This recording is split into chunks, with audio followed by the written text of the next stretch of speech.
नमस्कार दोस्तों, स्वागत है आपके अपने चैनल जी फैक्ट पर। आज के इस वीडियो में हम बात करेंगे आज के करंट अफेयर्स के बारे में, लेकिन एक बार हम लोग कल का रिवीजन करेंगे। नंबर 1 क्वेश्चन हमारा कि मुख्यमंत्री अशोक गहलोत ने 7 अक्टूबर को कितने बोर्ड के गठन को स्वीकृति दी है। तो आपको आंसर याद रखना है कि इसमें 8 बोर्ड के गठन की यहाँ पे हाल में स्वीकृति दी गई है। उसमें आपको खास तौर पर याद रखना है कि खटीक समाज के लिए जो बोर्ड गठित किया गया है उसका नाम थोड़ा सा अलग रखा गया है, तो इसके लिए आपको थोड़ा सा नाम याद रखना है कि खटीक समाज के लिए किस बोर्ड का गठन किया गया है। तो याद रखना है कि संत दुर्लभनाथ बोर्ड। कौन सा बोर्ड का गठन किया गया है? तो संत दुर्लभनाथ बोर्ड गठन किया गया है। ये आपको थोड़ा सा ध्यान रखना है ना, दुर्लभनाथ जी बोर्ड, ये थोड़ा सा आपको ध्यान रखना है। बाकी बोर्ड तो अगर हम याद रखेंगे तो उसके समाज के नाम के आधार पर ही बोर्डों का गठन किया गया है, लेकिन ये थोड़ा सा आपको थोड़ा सा ध्यान रखना है। साथ ही अगर हम बात करें भाई अग्रवाल समाज के लिए, तो अग्रवाल समाज के लिए आपको ध्यान रखना है कि अग्रसेन बोर्ड का गठन किया गया है। किस बोर्ड का गठन किया गया है? अग्रसेन कल्याण बोर्ड का गठन किया गया है। ये आपको थोड़ा सा ध्यान रखना है। और इसका आंसर क्या होगा? तो आपको याद रखना है ये 8 होगा। अगला है गंगा घाटी राजस्थान का कौन सा कंजर्वेशन रिजर्व बनेगा। तो आंसर होगा इसका 29वां कंजर्वेशन रिजर्व बनेगा। अगर हम बात करें 27वें नंबर की, तो 27वां कौन सा होगा? तो बांज आमली, ठीक है ना। कौन सा होगा? बांज आमली, जो कि कहां स्थित है? तो ये भी आपको ध्यान रखना है, ये 12 के अंदर स्थित है। कहां पर स्थित है? 12 के अंदर। अगर हम बात करें 28वें नंबर की, तो 28वें नंबर का स्थित है हमारे पास बालेश्वर।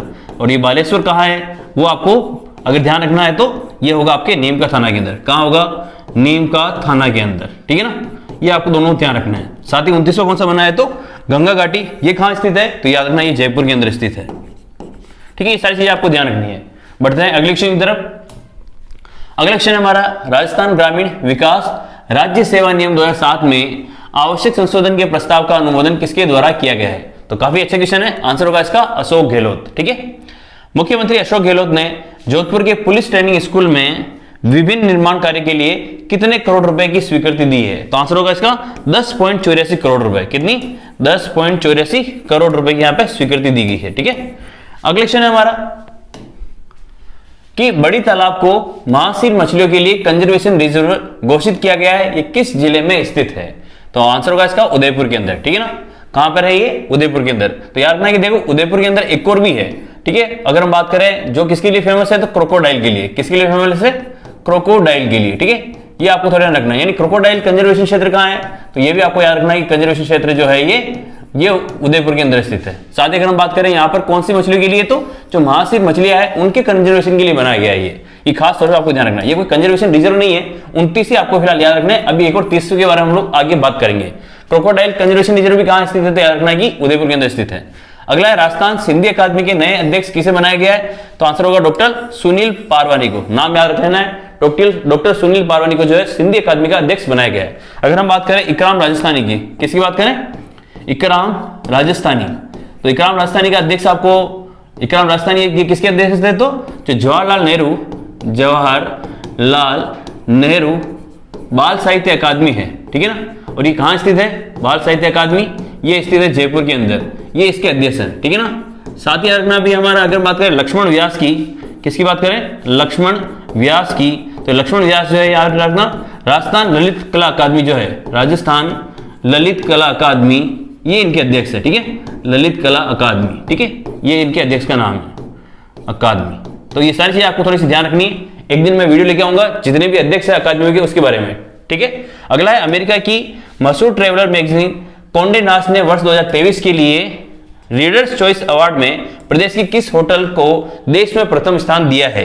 तो आंसर होगा इसमें उम्मेद भवन पैलेस जोधपुर। अगर हम बात करें इस मैगजीन की, इस मैगजीन के तहत जो है टॉप 2020, अगर हम बात करें यहाँ पे कितने होटल को यहाँ पर याद रखना चॉइस किया गया है, तो याद रखना 20 होटल के बारे में बात की गई है। और उसमें से राजस्थान में कितनी स्थित है? तो 9 स्थित है। ये भी आपको ध्यान रखना है। इसमें से नंबर 1 पे किसको रखा गया है? तो उम्मेद भवन पैलेस जोधपुर को रखा गया है। अगला क्वेश्चन है हमारा कि एशियन गेम्स 2023 में राजस्थान पुलिस की उप निरीक्षक किरण बलियान ने किस खेल में कांस्य पदक जीता है। तो आंसर होगा इसका शॉटपुट के अंदर, ठीक है। ये मूलतः कहां रहने वाली है? तो ये यूपी की रहने वाली है, लेकिन राजस्थान में जो है पुलिस उप निरीक्षक यानी सब इंस्पेक्टर की पोस्ट पर कार्यरत है। इन्होंने जो याद रखना कि जो हांगकांग के अंदर जो आयोजित किए गए थे हामजाओ में, चीन के अंदर, उसमें जो है एशियन गेम्स के अंदर शॉटपुट में अंदर जो है कांस्य पदक इन्होंने हासिल किया है। तो याद रखना नाम क्या है इनका? किरण बलियान, ठीक है। क्या नाम है इनका? किरण बलियान इनका नाम है, ये आपको ध्यान रखना है। अगला है साथ ही ध्यान रखना भी जो विभिन्न पुरस्कार है उसके बारे में एक बार आप लोग वापस रीडिंग कर सकते हैं कि अर्जुन लाल जाट नौकायन के अंदर, देवी कीर्ति सिंह घुड़सवारी के अंदर, बाबूलाल यादव और लिखाराम खिलरी ये किस में है तो नौकायन के अंदर, Divyansh Pawar 10 metre air rifle, Manini Kaushik 50 metre prone position games और अनंतजीत सिंह किसमें तो स्कीट शूटिंग के अंदर। आप लोग इसको थोड़ा सा ध्यान रख लेना, फास्ट फॉरवर्ड करके इसको देख सकते हैं आप लोग। अगला, हाल ही में टाइगर रिजर्व प्रशासन ने किस टाइगर रिजर्व का दायरा बढ़ाया है? तो आंसर होगा इसका मुकुंदरा हिल्स टाइगर रिजर्व का यहाँ पर दायरा बढ़ाया गया है। पहले कितना था तो पहले था इसका 759.99 वर्ग किलोमीटर, अब बढ़ाकर कितना कर दिया है तो 1135.78 1135.78। काफी अच्छा क्वेश्चन है, आपको ध्यान रखना है। अगला, हाल ही में राजस्थान में श्री कर्णी चरण एवं डिंगल साहित्य शोध संरक्षण एवं विकास बोर्ड के गठन की स्वीकृति प्रदान की गई है। तो किसके द्वारा प्रदान की गई तो अशोक गहलोत के द्वारा यहाँ पर स्वीकृति प्रदान की गई है। ये आपको थोड़ा सा ध्यान रखना है, ठीक है। बढ़ते हैं अगले क्वेश्चन की तरफ जो कि हमारे आज के क्वेश्चन है। नंबर 1 हाल ही में महाराणा प्रताप कृषि एवं प्रौद्योगिकी विश्वविद्यालय उदयपुर के द्वारा मक्का की नई किस्मों को विकसित किया गया है, उसका नाम क्या है? ऑप्शन ए प्रताप शंकर मक्का 6, फिर है माही कंचन, माही धवल या इनमें से कोई नहीं। तो यहाँ पर से आंसर होगा ऑप्शन नंबर 1 प्रताप शंकर मक्का 6, ठीक है। इसका नाम आपको याद रख लेना, इंपॉर्टेंट क्वेश्चन है। इसके अलावा ये दोनों भी जो है याद रखना है कि ये भी किसकी किस्म है तो ये भी ये मक्के की किस्म है, ये भी आपको थोड़ा सा ध्यान रखना है, ठीक है ना। बढ़ते हैं अगले क्वेश्चन की तरफ। अगला है, दिल्ली में आयोजित प्रथम MURC शूटिंग चैंपियनशिप में बाड़मेर के किस खिलाड़ी ने स्वर्ण पदक जीता है? तो आंसर होगा इसका ओम प्रकाश चौधरी ने यहाँ पर स्वर्ण पदक हासिल किया है। अगर हम बात करें अर्जुन लाल जाट की तो इन्होंने जो आपको पता है कि भी नौकायान के अंदर पुरस्कार प्राप्त किया है, वो भी कौन सा तो रजत पदक इन्होंने प्राप्त किया है। किसके अंदर प्राप्त किया है तो एशियन गेम्स 2023 के अंदर। अगर हम बात करें दिव्य कीर्ति सिंह की तो इन्होंने प्राप्त किया है घुड़सवारी के अंदर, ठीक है ना। कहां पर किया है तो घुड़सवारी के अंदर इन्होंने कौन सा जीता है तो गोल्ड मेडल जीता है, ठीक है, गोल्ड मेडल इन्होंने हासिल किया है। अगर हम बात करें दिव्यांश पवार की तो इन्होंने भी क्या हासिल किया है तो गोल्ड मेडल इन्होंने हासिल किया है। ये आपको थोड़ा सा ध्यान रखना है, तो ये सारी चीजें आपको ध्यान रखनी है। बढ़ते हैं अगले क्वेश्चन की तरफ। अमरकजी महादेव क्षेत्र को लेपर्ड रिजर्व घोषित किया है, ये किस जिले में स्थित है? ऑप्शन 1 है उदयपुर, जयपुर, सिरोही और प्रतापगढ़। तो यहां से आंसर होगा आपका ऑप्शन नंबर 1 उदयपुर के अंदर जो है लेपर्ड सवारी स्थित है। उदयपुर के अंदर जो है अगर बात करें तो 2 लेपर्ड सवारी है। कहां पर? एक तो देखो इसमें अमरकजी महादेव को इसको घोषित कर दिए गए, यानी एक तो हो जाएगा इसका अमरकजी महादेव, ठीक है ना, यहां पर। और एक और कहां पर है तो याद रखना आपको जयसमंद के अंदर, ठीक है ना। कहां है? जयसमंद के अंदर जो है यहाँ पर 2 जगह जो है उदयपुर के अंदर जो है याद रखना है कि लेपर्ड सफारी स्थित है। अगर हम बात करें जयपुर के अंदर तो जयपुर में भी कितनी जगह स्थित है? 2 जगह पे। कहां है? एक तो है अपने पास नाहरगढ़ के अंदर, एक तो कहां है नाहरगढ़ के अंदर, एक और कहां है तो जालाना आमागढ़ के अंदर, जालाना आमागढ़ के अंदर जो है यहाँ पर भी क्या है लेपर्ड सवारी, ये भी ध्यान रखना है। साथ ही अगर हम बात करें माउंट आबू के अंदर भी जो है याद रखना है कि यहाँ पर भी क्या है लेपर्ड सफारी स्थित है। सिरोही में कहां पे है तो माउंट आबू के अंदर। अगर हम बात करें प्रतापगढ़ के अंदर तो प्रतापगढ़ के अंदर हम बात करें सीता माता जो अभ्यारण्य है, सीता माता अभ्यारण्य के अंदर भी जो है याद रखना यहाँ पर भी लेपर्ड सफारी स्थित है। तो ये सारी चीजें भी आपको ध्यान रखनी है कि उदयपुर में कहां है तो एक तो जो हमारे अमरकजी महादेव है वहां पर है, इसके अलावा जयसमंद में भी है। अगर हम बात करें जयपुर में 2 जगह है, एक तो जालाना आमागढ़ के अंदर और एक और कहां है तो नाहरगढ़ के अंदर। अगर हम बात करें सिरोही में कहां है तो माउंट आबू के अंदर। अगर हम बात करें प्रतापगढ़ के अंदर कहां है तो सीता माता अभ्यारण्य के अंदर। इसके अलावा आप ये भी याद रख सकते हैं कि एक तो कुंभलगढ़ के अंदर भी है। कहां पर है? कुंभलगढ़ के अंदर भी याद रखना कि लेपर्ड सफारी स्थित है। और इसको कुंभलगढ़ को हाल ही में जो है यहाँ पे 4th जंगल सफारी भी शुरू हुई है, ये भी आपको थोड़ा सा ध्यान रखना है। ये जंगल सफारी 4th कहां से हो रही हुई है? जंगल सफारी, ठीक है, ये भी ध्यान रखना है। ये तो है लेपर्ड सफारी की बात हो रही है, माउंट कुंभलगढ़ के अंदर जो है लेपर्ड सफारी भी है, साथ ही साथ जंगल सफारी भी है, ये भी आपको ध्यान रखना है। इसके अलावा अगर हम बात करें भाई जंगल सफारी और कहां है तो एक तो याद रखना आपको रणथंभौर के अंदर है। कहां है? रणथंभौर के अंदर भी है। दूसरा कहां है तो सरिस्का के अंदर है, ठीक है ना, सरिस्का के अंदर है। और तीसरा कहां है तो कुंभलगढ़ के अंदर है, ठीक है ना, कुंभलगढ़ के अंदर है। और चौथा कहां है तो याद रखना चौथा है अपने माउंट आबू के अंदर, ये भी आपको ध्यान रखना है ना, माउंट आबू के अंदर। ये सारी चीजें आपको थोड़ा सा ध्यान रखना है, ठीक है। बढ़ते हैं अगले क्वेश्चन की तरफ। राजस्थान में साइबर क्राइम की चोरियों पर लगाम लगाने के लिए राजस्थान पुलिस द्वारा हैकाथॉन कहां कराया जाएगा? ऑप्शन ए जयपुर, फिर जोधपुर, कोटा और उदयपुर। तो यहाँ से आंसर होगा जयपुर के अंदर, ठीक है ना। इस बात कर भाई हैकाथॉन किसके लिए आयोजित किया जा रहा है? जो साइबर क्राइम की जो चोरियां होती है, यानी आप लोगों को पता है कि भाई आजकल हैक वगैरह करके अपराध किए जाते हैं, आपके अकाउंट से पैसे निकाल लिए जाते हैं। इससे संबंधित जुड़े हुए चुनौतियों का सामना करने के लिए इस हैकाथॉन का आयोजन किया जा रहा है। और कहां आयोजन होगा तो जयपुर के अंदर इसका आयोजन किया जाएगा। इसके लिए याद रखना है सीएम अशोक गहलोत ने 1.98 करोड़ रुपए की यहाँ पे मंजूरी भी दी है, तो ये भी आपको ध्यान रखना है। बढ़ते हैं अगले क्वेश्चन की तरफ। मुख्यमंत्री अशोक गहलोत ने डूंगरपुर स्थित वेणेश्वर धाम के समग्र विकास के लिए कितने करोड़ रुपए की वित्तीय स्वीकृति प्रदान की है? ऑप्शन है कि 100 करोड़, 50 करोड़, 150 करोड़ और 200 करोड़। तो सही आंसर होगा यहाँ पे 100 करोड़। ठीक है, ये आपको ध्यान रखना है। अगर हम बात करें भाई यहाँ पे वेणेश्वर धाम की, तो वेणेश्वर धाम आपको पता है इसको आदिवासियों का कुंभ कहा जाता है। क्या कहा जाता है? आदिवासियों का कुंभ। ठीक है ना, आदिवासियों का इसको क्या कहा जाता है?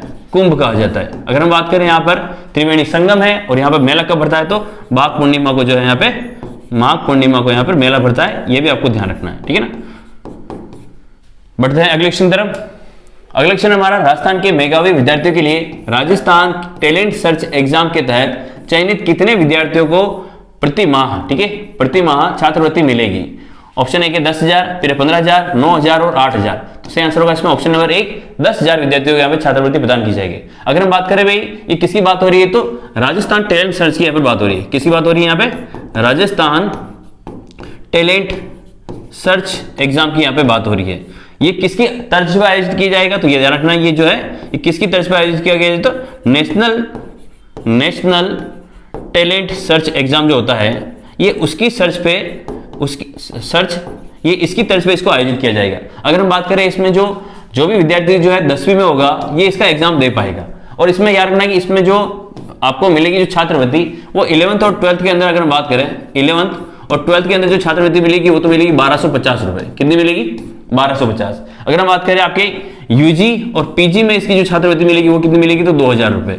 ठीक है, ये ध्यान रखना है कि भाई यहाँ पर जो एलिजिबल कौन है, जो 10वीं के छात्र है वो इसके लिए फॉर्म भर सकते हैं। याद रखना कि ये किसकी तर्ज पर आयोजित किया जा रहा है? जो नेशनल टैलेंट सर्च एग्जाम होता है ये इसकी तर्ज पर राजस्थान में आयोजित किया जाएगा। इसमें 11th 12th में कितनी छात्रवृत्ति मिलेगी? तो 1250। और यूजी और पीजी के अंदर कितनी छात्रवृत्ति मिलेगी? तो याद रखना 2,000 रुपए यहाँ पे छात्रवृत्ति मिलेगी। तो अच्छा क्वेश्चन है, इंपॉर्टेंट क्वेश्चन है, आपको थोड़ा सा ध्यान रखना है। अगर आपको वीडियो अच्छा लग रहा हो तो वीडियो को आप लाइक कर दें। लास्ट में आप वीडियो को लाइक नहीं करते हैं, प्लीज आप लोग वीडियो को लाइक जरूर करें। राज्य का 30वां कंजर्वेशन रिजर्व कहां बनाया गया है? ऑप्शन है एक बांझामली, बालेश्वर, गंगा घाटी और बीड़ फतेहपुर। तो यहां से आंसर होगा आपका option number D, Beed Fatehpur के अंदर जो है 30वां कंजर्वेशन रिजर्व यहां पर बनेगा। अगर हम बात करें बांझामली की तो ये कौन सा है अपने पास? 27वां है। और ये कहां पर स्थित है? तो ये 12 के अंदर स्थित है। ठीक है ना। अगर हम बात करें बालेश्वर का तो ये कहां है? ये कितना है नंबर का? 28वां है। ये कहां स्थित है? तो नीम का थाना के अंदर। कहां है? नीम का थाना के अंदर स्थित है। ठीक है ना। और अगर हम बात करें गंगा घाटी की तो ये कहां स्थित है? ये जयपुर के अंदर स्थित है। और ये कल ही बनाया आपने, मतलब कल इसके बारे में बात की थी हम लोगों ने। ये कौन से नंबर का है? तो ये 29वें नंबर का है, थोड़ा सा ध्यान रखना है। अगर हम बात करें बीड़ फतेहपुर की तो बीड़ फतेहपुर को जो है ये कौन से नंबर का है? तो ये 30वें नंबर का है। ये ठीक है, ये आपको ध्यान रखना है। बढ़ते हैं अगले क्वेश्चन की तरफ। अगला है, राज्य के सभी मान्यता प्राप्त एवं पंजीकृत गौशालाओं के लिए निर्धारित घरेलू दर के ऊर्जा प्रभाव पर राज्य सरकार द्वारा कितने प्रतिशत अनुदान वहन किया जाएगा? ना यहाँ 2 बार प्रिंट हो गया है। राज्य सरकार द्वारा कितने प्रतिशत का अनुदान वहन किया जाएगा? तो पहले याद रखना कि 2 माह के लिए अनुदान दिया जाता था। अब यहाँ पे याद रखना कि 50% अनुदान दिया जाएगा। कितने के लिए? 1 साल के लिए। ये आपको ध्यान रखना है ना। इसका सही आंसर क्या होगा? तो 50% का अनुदान प्रदान किया जाएगा।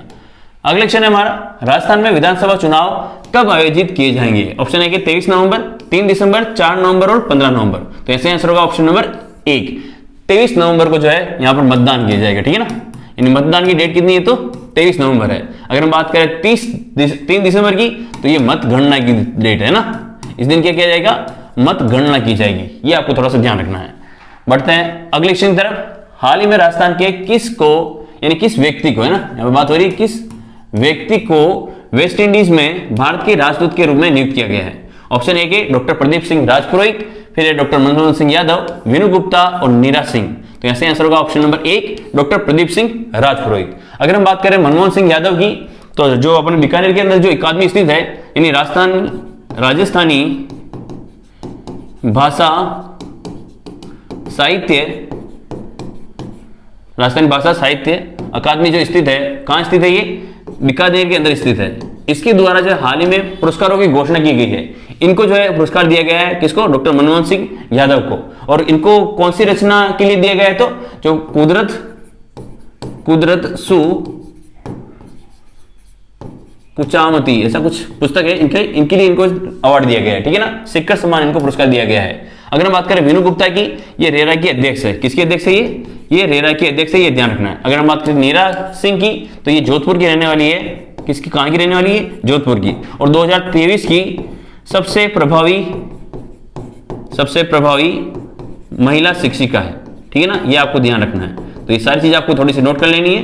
वीडियो आपको कैसा लगा कमेंट करके आपको बताना है और वीडियो को प्लीज आप लोग लाइक कर देना। जय हिंद।